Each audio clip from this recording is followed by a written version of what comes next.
우리가 장래의 일을 알 수 있다면 오늘의 행동을 다르게 할 수 있었을 것입니다.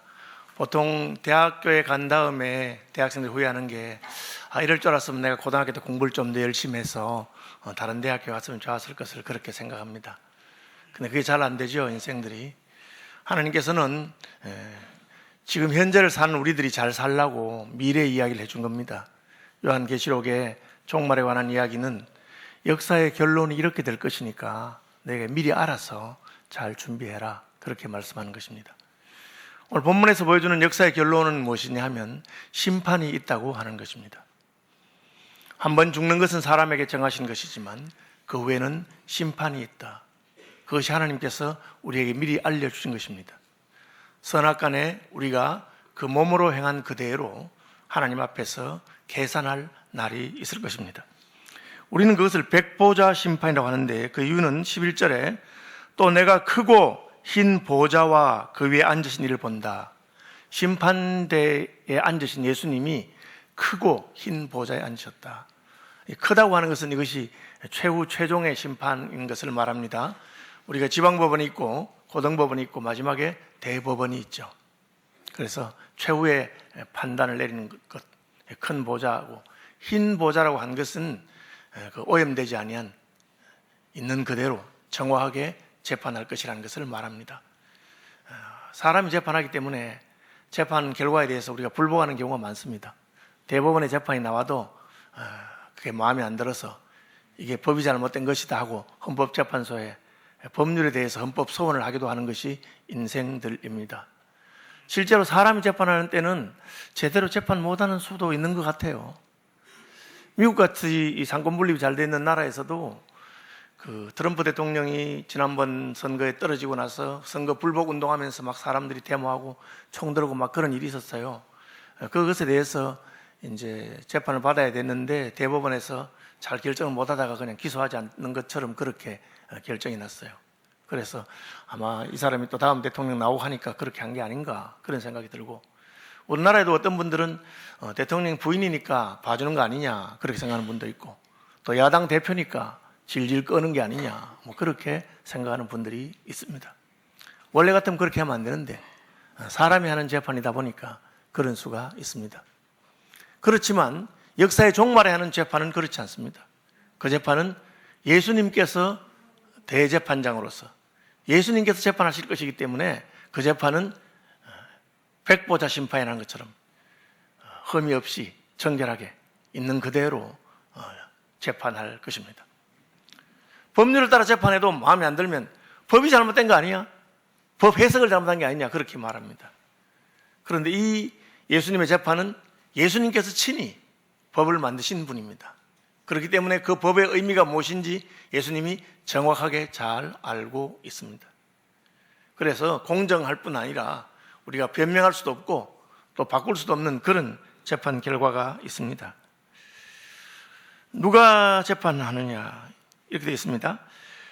땅과 하늘이 그 앞에서 피하여 간 데가 없더라. 이 말이 무엇일까? 땅과 하늘이 그 앞에서 피하여 간 데가 없다. 그 말은 재판받을 때 재판받는 사람이 나는 어떤 사람이다 하는 게 아무 소용이 없어진다는 겁니다. 나는 미국 대통령이니까 제대로 좀 재판해. 그 말은 날 봐달라는 뜻이잖아요. 내가 미국 대통령이니까 내 위치를 생각해서 잘 해라, 그 말인데 미국 없어졌는데 무슨 미국 같은 소리 하고 있어. 미국이 없어졌어요. 내가 땅에서 부자였어요. 내가 땅에서 권세 있는 사람이었어요. 그래? 땅이 다 없어졌는데? 그러면 아무 소용이 없는 거죠. 어린 양 대신 예수님의 재판은 땅과 하늘이 사라진 다음에 재판입니다. 그러니까 이 땅에서 우리가 무슨 큰 소리를 치거나 부자거나 높은 자리거나 그런 것은 아무 의미가 없어요. 이제 새로운 세상이 되는 거예요. 이전 세상이 다 지나간 다음에, 하늘과 땅이 사라진 다음에 하는 재판입니다. 그러니까 내가 그 하늘 아래서 그 땅 위에서 어떤 사람이었든지 아무 소용이 없어요. 땅과 하늘이 그 앞에서 피하여 간 데가 없더라, 그렇게 되어 있죠. 그러니까 내가 보니 죽은 자들이 큰 자나 작은 자나 그 보좌 앞에 서 있다. 크고 작은 것이 아무런 의미가 없는 재판이 될 것입니다. 세상의 재판은 사람이 하는 것이다 보니까 그 사람이 어떤 사람이냐에 따라서 아무래도 흔들릴 수가 있는 것이 인생입니다. 어린 양 대신 예수님의 재판은 그렇지 않습니다. 하늘과 땅이 다 사라진 다음에 재판할 것이기 때문에 그 땅에서 크고 작은 자는 아무런 의미가 없습니다. 어떻게 재판합니까? 보좌 앞에 서 있는데 책들이 펴 있고 또 다른 책이 펴졌으니 곧 생명책이라. 두 종류의 책이 있어요. 하나는 책들입니다. 복수로 많은 책들이 있고 또 한 책이 있어요. 많은 책들은 어떤 책이냐면 우리가 이 땅에 살아가는 동안 우리의 행동을 기록해 놓은 책이라고 되어 있어요. 여러분, 사람의 기억이라고 하는 것은 정확하지 않습니다. 시간이 지나면 조금 흐려져요. 제가 이제 대학 다닐 때 친구한테 돈을 빌려준 적이 있어요. 지금 학비와 관계돼서 돈을 빌려준 적이 있어요. 아주 친한 친구이기 때문에 뭐 종이에 적고 그렇게 안 했어요. 나중에 졸업한 다음에 갚아라 이렇게 했는데, 나중에 졸업한 다음에 이제 갚을 때가 됐는데 둘이 말이 다른 거야. 금액이 잠깐만 10배가 차이 나요. 야, 그래서 뭐 기가 막히더라고요. 나는 그보다 10배를 빌렸다고 생각하는데 자기는 10분의 1을 빌렸다고 생각하는 거예요. 누가 옳은지는 아무도 모르죠. 물론 빌려준 사람은 더 많이 빌려줬다고 생각하고 빌린 사람은 작게 빌렸다고 생각한 거죠. 그때 하나 적어 놓을 건데, 믿는 아주 친한 친구예요. 자기도 속이려고 하지 않았을 거고 저도 뭐 바가지 씌울 마음은 없습니다. 그런데 이게 이제 지나니까 그렇게 기억이 흐려지는 겁니다. 책에 기록해 놓았다는 뜻은 그렇게 하지 않겠다. 우리 행동이 있는 그대로 정확하게. 사람의 기억도 흐려지기 때문에 간증하다 보면 처음엔 조금 왔던 간증이 자꾸 커지는 수가 있습니다. 자기 말에 자기 은혜 받아가지고 자꾸 커지는 거죠. 하나님께서는 우리 행동을 있는 그대로 적어 놓으셔서 판단할 것입니다. 무슨 뜻입니까? 잘 살아난 거죠. 여러분이 무슨 행동을 하든지 그 행동이 다 하나님의 심판대 앞에서 판단받을 것이라. 그렇죠? 여러분 부끄러운 일 한 적 없습니까? 저는 목사잖아요. 종교인입니다. 어떤 면에서 수도자적인 삶을 살아야 되는 사람입니다. 그럼에도 불구하고 저도 실수도 하고 거짓말도 하고 도둑질도 한 적이 있어요. 저 고등학교 1학년 때 우리 그 학교 앞에 문방구에 뭐 사러 왔는데 바닥에 아주 고급 볼펜이 하나 떨어져 있었어요. 당연히 주워서 아저씨 드리려고 딱 주웠는데 보니까 아저씨가 딴 데 쳐다보고 있어요. 그 순간에 유혹을 받아서 주머니에 설정 넣고 잘 썼죠. 75년도였는데 500원짜리였어요. 제가 1년 뒤에 돈 들고 가서 아저씨한테 잘못했다고 빌었어요.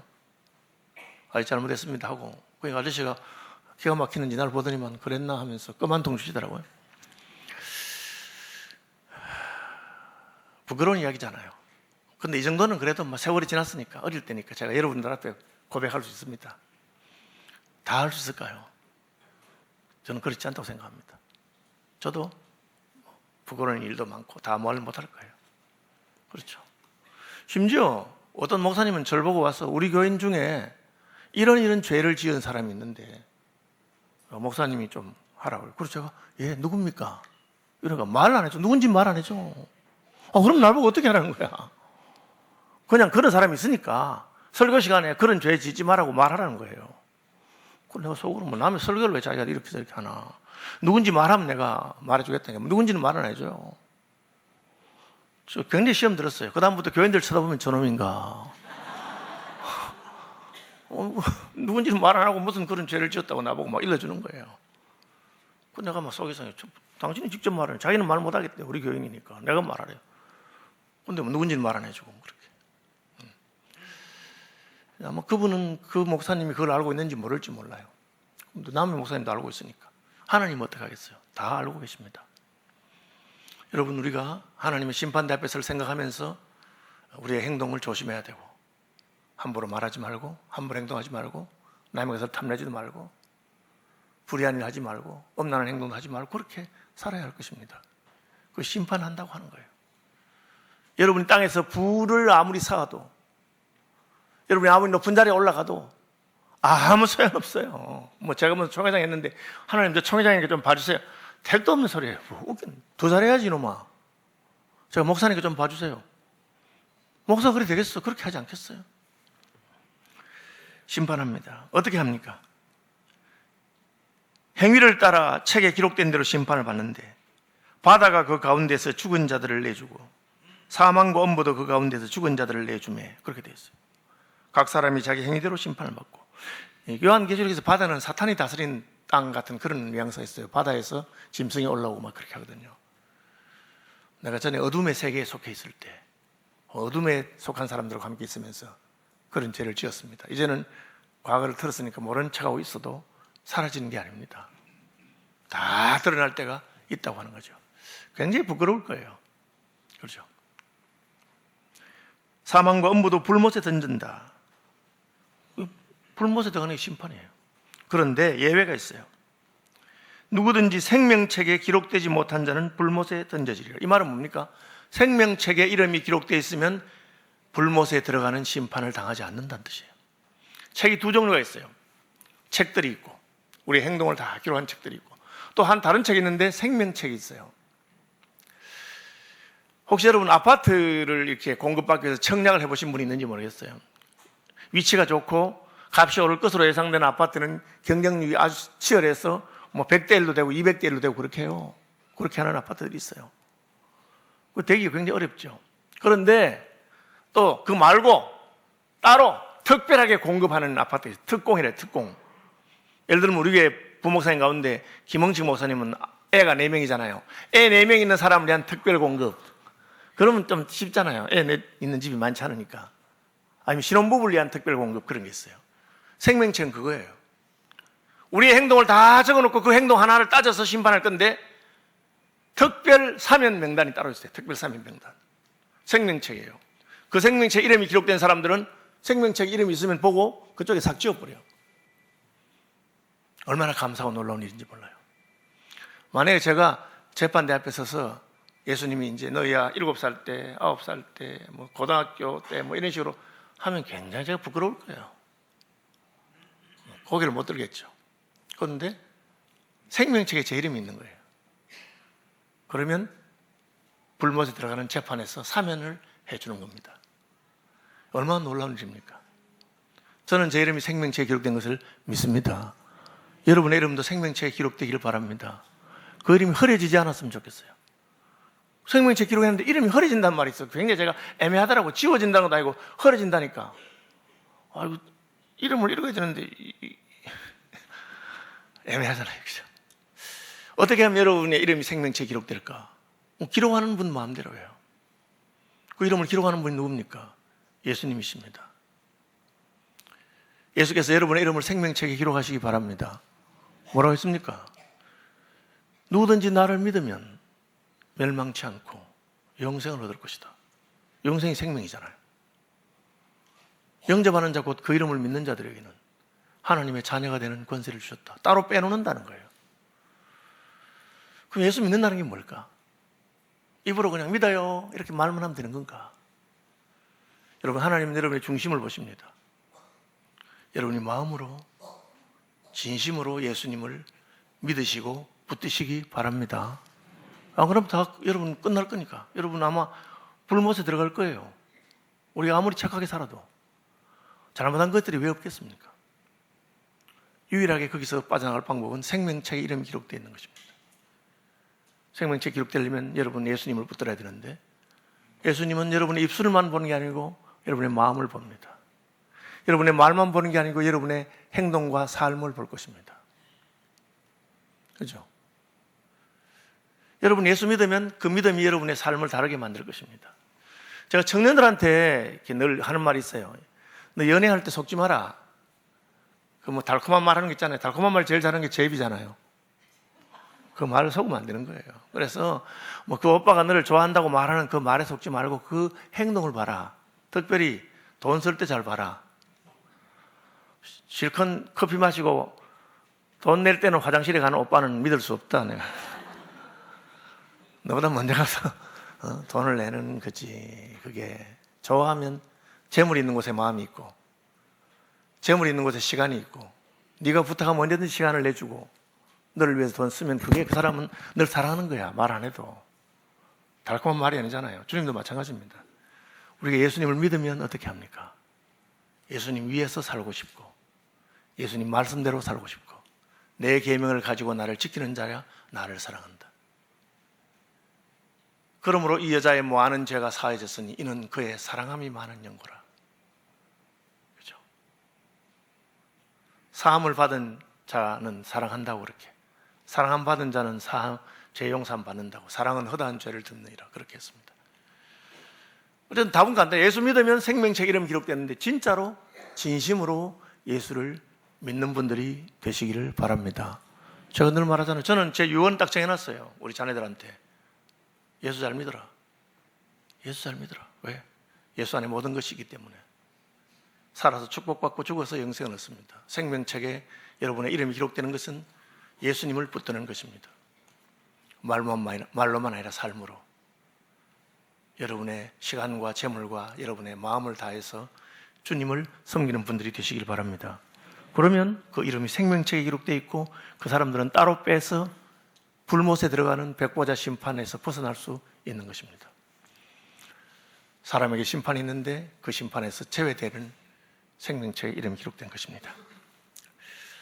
그 다음에 새하늘과 새 땅을 보니 이게 무슨 말입니까? 옛날 하늘과 옛날 땅이 다 사라졌어요. 하늘과 땅이 사라지고 바다도 다시 있지 않습니다. 옛날 세계가 사라졌다는 것이죠. 그럼 새로운 세계가 있습니다. 누구를 위해서? 생명책에 이름이 기록된 사람들을 위하여. 생명책에 이름이 기록되지 않은 사람들은 불못에 들어가서 심판받을 것입니다. 그들이 과거에 어떻게 영화를 누렸든지 부유했든지 높은 자리에 갔든지 잘났든지 아무 소용이 없습니다. 그 하늘과 땅이 다 사라져버렸기 때문에 그렇습니다. 그걸로 끝나는 거죠.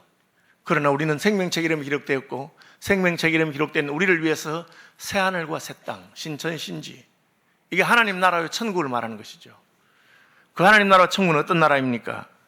2절, 또 내가 보매 거룩한 성 새 예루살렘이, 새하늘과 새 땅이라고 표현했거나 혹은 좀 좁게 거룩한 성 새 예루살렘, 똑같은 말입니다.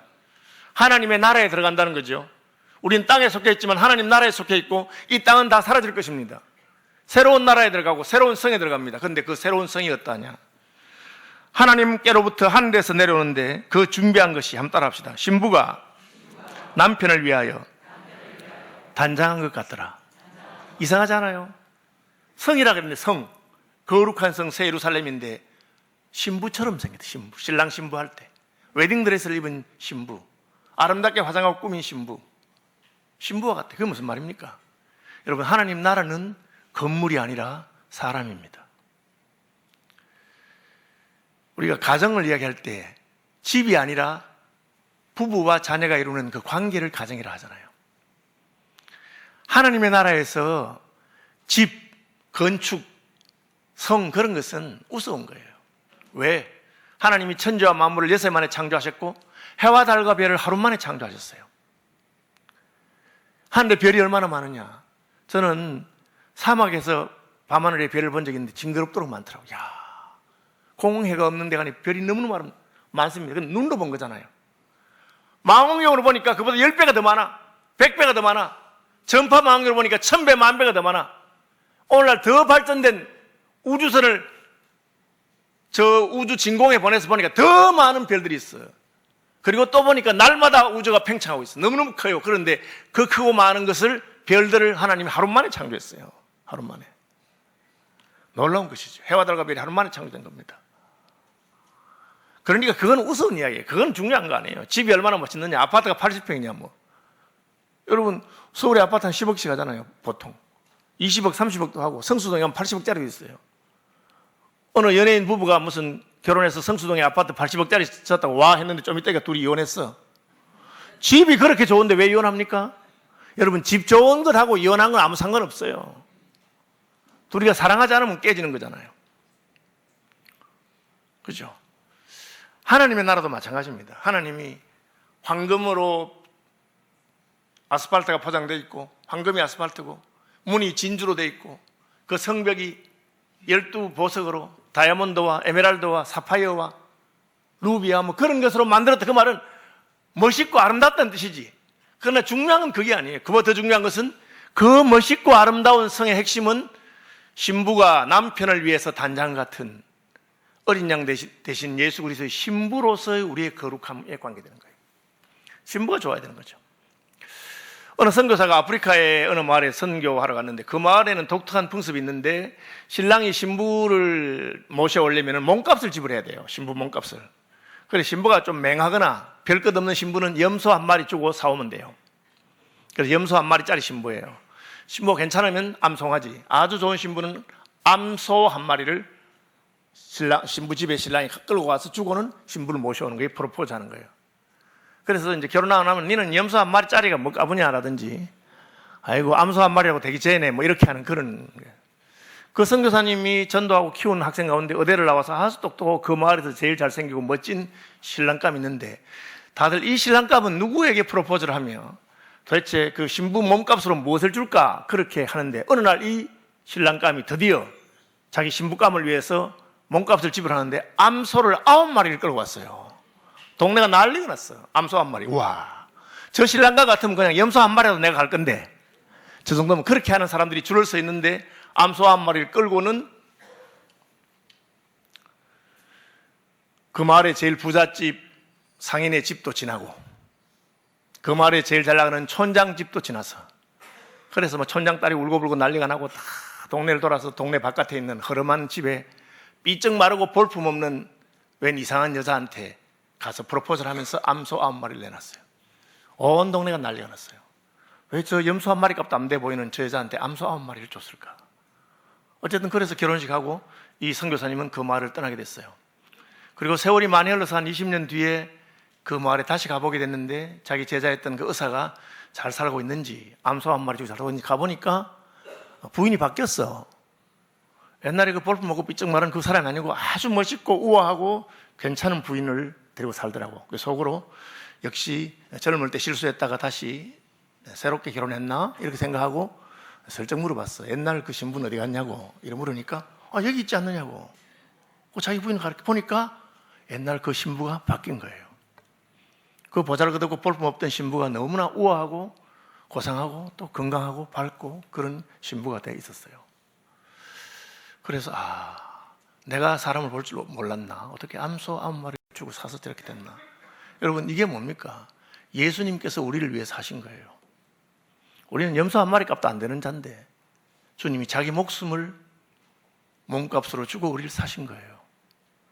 그냥 사놓고 그냥 둔 게 아니고 그 몸값에 합당한 사람이 될 수 있도록 우리를 가르치시고 우리를 거룩하게 하시고 우리를 양육하셔서 사람이 바뀌게 만든 거예요. 저는 목회를 하면서 많은 사람들을 봤잖아요. 참 제가 보람이 되는 게, 처음 교회 나와서 예수 믿을 때 참 인상이 고약해. 딱 보면 그냥 인상이 더러워. 참 하나님 오늘 저런 사람이 예수 믿었구나 싶은데, 시간이 지나면서 사람 표정이 바뀌고 인상이 바뀌고 아주 멋있어지고 괜찮아지는 것도 여러 번 봤어요. 이 하나님이 하시는구나. 어린 양의 신부를 만드시는 것입니다. 저와 여러분을 믿음 하나 보고 구원하셔서 생명책에 이름을 기록해 놓으시고, 그 생명책에 이름이 기록된 게 부끄럽지 않도록, 세월이 지나가면 우리가 고개를 갸우뚱하면서 저렇게 멋있으니까 생명책에 이름을 기록했나? 그런 생각이 들도록 만드는 거예요. 여러분, 우리가 멋있어서 생명책에 이름이 기록된 게 아닙니다. 하나님이 우리 이름을 생명책에 기록하시고 어린 양의 신부로 합당하도록 우리를 단장하시고 꾸미시고 거룩하게 하신 것입니다. 저도 여러분도 예수 믿어서 하나님의 이 은혜를 받아서 어린 양의 신부답게 거룩하고 아름답게 변화되시기를 주님의 이름으로 축복합니다. 그것이 결론이라면 결론. 마지막 날에 가보니까 다 멋있다는 거예요. 예수 믿고 구원받은 사람들이 어린 양의 신부답게 멋있어진다는 거죠. 초등학교밖에 안 나왔는데, 혹은 초등학교도 못 나왔는데 예수 믿고 나니까 지혜로운 사람이 되는 거예요.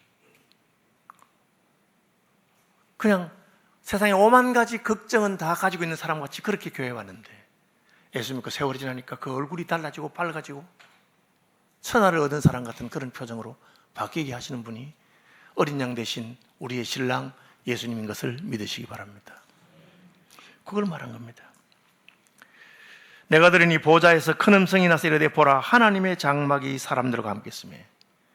하나님 나라의 특징이 뭡니까? 하나님이 우리와 같이 사는 거예요. 여러분, 부부가 같이 살면 닮는다고 합니다. 서로 영향을 주기 때문에 그렇죠. 우리가 예수님과 함께 동행하고 예수님 우리 마음에 영접하면 닮아가게 되어 있습니다. 세월이 많이 지났는데도 전혀 변하지 않으면 저는 목회자로서 괜히 걱정이 됩니다. 저 사람이 진짜 예수님을 믿었나?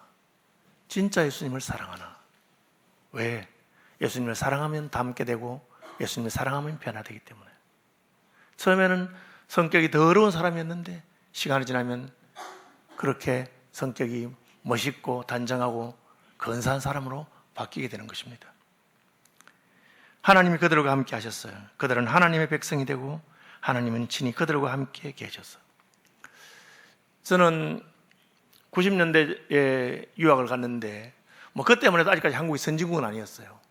제가 선진국에 가서 살아보니까 이래서 선진국이라고 하는가 보다. 사람들의 그 민도가 달라요. 태도나 대하는 것이 달라요. 정직하고. 그렇죠. 지금 우리가 좀 못 사는 나라들에 가보면 첫째 더럽고 거짓말하고 속이고 막 이런 거 보면 속이 상하죠. 그건 우리나라가 이미 선진국에 많이 와 있다는 것을 말합니다.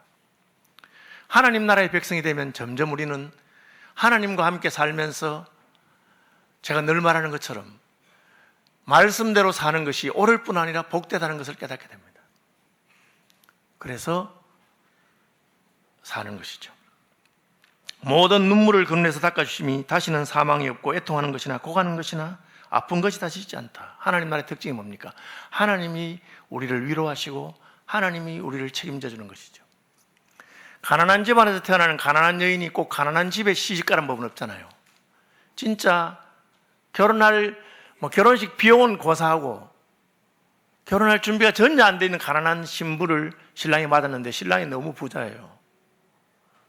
그럼 어떻게 하겠습니까? 신랑이 다 책임져 주는 거예요. 집이고 뭐고 다 알아서 해주는 거다. 걱정하지 말고 몸만 와라. 내가 너를 사랑한다 하지 않느냐. 너 이제 내 아내가 되는데 무슨 걱정하냐. 내가 너를 책임져 주겠다. 그렇게 말하는 것이죠. 우리의 눈물이나 고통이나 서러움이나 이런 것은 주님께서 다 책임져 준다는 겁니다. 그러면서 계시록은 옛날 세상은 다 지나가 그 세상에서 천하거나 가난하거나 고통스러운 거 아무 의미가 없고 이제 눈물을 씻기시고 새로운 세상에서 새하늘과 새 땅에서 하나님께서 우리의 필요한 것을 다 새롭게 하신다. 보좌에 앉으신 이가 이르시되 보라 내가 만물을 새롭게 하노라. 내가 만물을 새롭게 하노라. 만물이 새로워진다. 완전히 새로운 세상에서 우리를 살게 하시는 것입니다. 또 내게 말씀하시되 이루었도다. 나는 알파와 오메가여 처음과 마지막이라. 내가 생명수 샘물을 목마른 자에게 값없이 주겠다. 그렇게 말씀하십니다. 누구에게 줍니까? 목마른 자에게 줍니다. 그러므로 저와 여러분은 우리의 신랑이신 예수께서 우리를 거룩하게 아름답게 만드실 뿐 아니라 우리에게 생명수 샘물을 주시는 것을 사모하여 줄이고 목마른 사람이 되어야 될 것입니다. 예수님이 의에 줄이고 목마른 자는 복이 있다. 저희가 배부를 것임이라. 생명수 샘물을 주십니다. 어떤 자에게? 여러분의 영혼이 갈급하여 나는 비천하고 못나고 누추하고 더러운 자였으나 예수를 우리 신랑으로 삼아 생명책에 이름이 적히고 어린 양의 신부가 되었으니 이제는 거룩하고 정결하고 예쁘기를 바라고 범죄하지 아니하고 의를 사모하고 줄이고 목마른 그런 사람이 되시길 바랍니다. 왜? 그럴 때 생명수 샘물로 우리를 먹이실 것을 약속하시기 때문에. 그리고 그 샘물을 맛본 자는 세상에 다른 어떤 것에 더 이상 미련이 없습니다. 바울이 말한 것처럼 내가 전에 규정하게 여기던 모든 것을 이제는 다 배설물처럼 여기게 되었다고 고백하게 되는 것입니다. 이기는 자는 이것을 상속으로 받으니 나는 그의 하나님이 되고 그는 내 아들이리라. 누구에게 싸워서 이깁니까? 죄와 싸워서 이기고 마귀와 싸워서 이기고 자신의 옛사람과 싸워서 이기고 세상과 싸워서 이기는 것입니다. 어떻게 싸워서 이겼습니까? 어린 양 대신 예수가 우리의 대장이 되시기 때문에 우리는 그 이기는 분의 뒤에 서 있으면 되는 겁니다. 줄을 잘 쓰는 거죠. 그걸 늘 기억하시기 바랍니다. 나는 이제는 예수 편에 서 있고 마귀와 대적하는 편에 서겠다. 왜? 그것이 이기는 편이기 때문에. 그리고 이기는 자에게는 하나님의 나라를 유업으로 주신다고 하셨기 때문입니다. 나는 그의 하나님이 되고 그는 내 아들이 되리라. 아들이 되면 모든 것을 받는 것입니다. 그러나 두려워하는 자들과 믿지 아니하는 자들과 흉악한 자들과 살인자들과 음행하는 자들과 점술가들과 우상 숭배자들과 거짓말하는 모든 자들은 불과 유황으로 타는 못에 던져지리니 이것이 둘째 사망이라. 쭉 나열했지만 핵심 하나입니다. 더 이상 예수님을 믿지 아니하고 그분의 말씀을 따르지 않는 것입니다. 믿지 않는 죄가 가장 큰 죄죠. 믿지 않으니까 두렵고, 믿지 않으니까 죄를 짓고, 믿지 않으니까 괜찮을 줄 생각하고 땅에서의 유익 때문에 천국의 소망을 버리는 것입니다. 여러분, 더 크고 영광스러운 천국의 소망을 받았고 우리 신랑 예수께서 우리를 구원하기 위해서 어떻게 값을 치르는가를 생각하니까 그 이름과 구원에 합당한 삶을 사시는 저와 여러분이 되시기를 바랍니다. 그들을 위해서 마련한 것이 새하늘과 새 땅입니다. 우리는 새 예루살렘에 들어갈 것이고 우리는 어린 양의 신부가 될 것이고 그리고 더 영광스러운 천국을 누리게 될 것입니다.